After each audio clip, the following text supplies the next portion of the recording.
एक यादगार यात्रा जनकपुर से केदारनाथ तक। नमस्कार, मेरा नाम करण है और ये कहानी है मेरे जीवन की एक सबसे यादगार यात्रा की। बात उन दिनों की है जब मैं जनकपुर शहर में रहा करता था।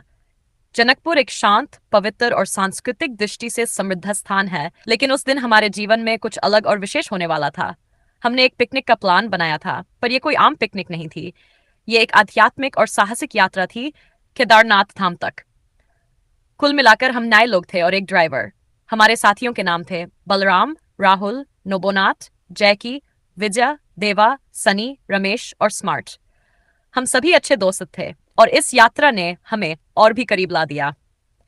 यात्रा की शुरुआत हमने अपनी यात्रा जनकपुर से एक सवेरे की ठंडी हवा में शुरू की।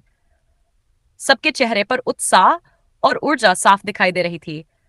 हमारी गाड़ी के भीतर संगीत बज रहा था, कुछ पुराने भक्ति गीत और कुछ मस्ती भरे ट्रैक।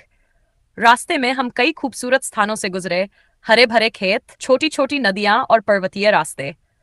हमने जगह जगह रुककर गर्म चाय और नाश्ते का आनंद लिया। किसी ने समोसे खाए तो किसी ने पकौड़े और गरम जलेबी।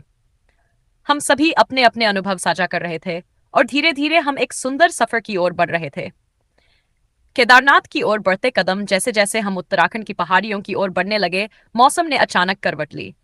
हल्की हल्की ठंडी हवा चलने लगी और बादल पहाड़ों की चोटियों से अटखेलियां करने लगे। चारों ओर हरियाली, ऊंचे पहाड़, झरने और बादलों की ओट में छुपा सूरज, सब कुछ किसी स्वर्ग से कम नहीं लग रहा था। हमारी गाड़ी जब सोनप्रयाग पहुंची, वहां से हमें पैदल यात्रा शुरू करनी थी। ये चढ़ाई लगभग 6 किलोमीटर की थी। शुरुआत में सब बहुत उत्साहित थे, लेकिन जैसे जैसे चढ़ाई कठिन होती गई, पैरों में थकान महसूस होने लगी। पर केदारनाथ की शक्ति और भगवान शिव दर्शन की आस में सबने हिम्मत नहीं हारी। बलराम और नोबोनाथ ने सबका उत्साह बढ़ाने के लिए जोर जोर से हर हर महादेव और बोल बम के नारे लगाने शुरू कर दिए। यात्रियों की टोली में जोश आ गया। कुछ लोग बाबा के डमरू की धुन पर झूम रहे थे तो कुछ शंख बजा रहे थे। ये नज़ारे मन को छू जाते थे। मंदिर पहुंचने की अनुभूति आखिरकार जब हम केदारनाथ मंदिर के पास पहुंचे तो एक अलौकिक दृश्य हमारे सामने था। सफेद बर्फ से ढकी पर्वतों की चोटियां, मंदाकिनी नदी की कलकल ध्वनि और मंदिर के पीछे खड़ा विशाल हिमालय।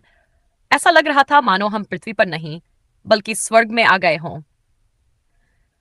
भगवान शिव के मंदिर के दर्शन करते ही सबकी आंखों में श्रद्धा के आंसू आ गए। हमने मंदिर में पूजा की, जल अर्पित किया और भस्म तिलक लगवाया। पुरोहित जी ने हमें आशीर्वाद दिया और कहा, जो यहाँ सच्चे मन से आता है उसकी मनोकामना जरूर पूरी होती है। हमने वहीं पर एक छोटा सा भंडारा